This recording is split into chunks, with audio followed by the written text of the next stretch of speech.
Magandang araw sa lahat.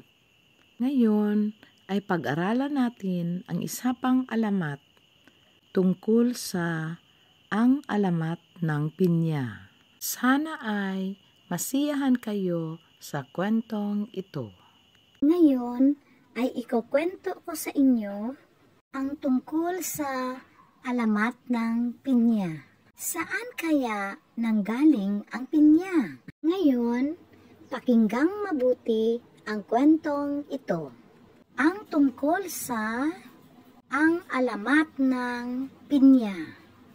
Noong unang panahon, sa isang napakalayong puok, may mag-inang nakatira doon. Ito ay sina Aling Rosa at ang kanyang bugtong na anak na si Pinang. Mahal na mahal ni Aling Rosa ang kanyang anak. Kung kaya't yan ang dahilan kung bakit si Pinang ay lumaki sa layaw. Gusto ni Aling Rosa na turuan ang kanyang anak sa mga gawaing bahay.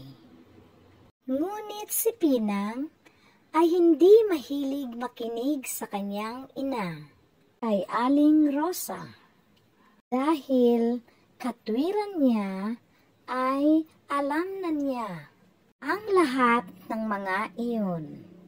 Kung kaya't pinapabayaan na lang siya ng kanyang ina. Isang araw noon, nagkaroon ng karamdaman si Aling Rosa. Si Aling Rosa ay hindi makabangon at hindi siya makagawa ng mga gawaing bahay. Isang araw noon, inutusan ni Aling Rosa si Pinang na magluto ng lugaw. Sumunod nga si Pinang sa utos ng kanyang ina.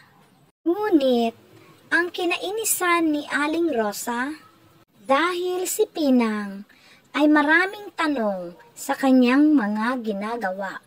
Tulad ng pagtatanong niya, "Ina, nasaan ang ating bigas? Ina, nasaan ang lulutuan kong kaldero? Ina, nasaan ang posporo? Hindi ko makita." Lahat na lang nagalaw ni Pinang ay tinatanong niya ang kanyang ina. Kaya dahil dito, inis na inis si Aling Rosa. Dahil sa inis ni Aling Rosa kay Pinang, hindi niya napigil at nasabing, "Naku, Pinang!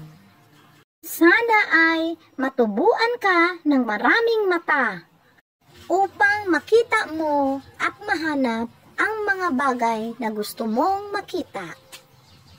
Nang araw ding yon, hinanap ni Aling Rosa si Pinang. "Pinang, nasaan ka na? Bakit hindi ka nagpapakita?" Tumayo na lang si Aling Rosa at hinanap si Pinang. Hayun, sa labas ng kanilang bahay, may nakita siyang prutas sa kanilang hardin.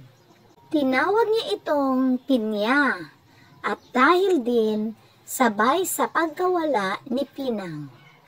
Si Pinang na kaya yung pinya na nakita ni Aling Rosa sa hardin? Ano sa palagay nyo, mga mag-aaral? Hanggang dito na lang mga mag-aaral. Sana ay may natutunan kayo sa kwentong ito. Paalam! Hanggang sa muli!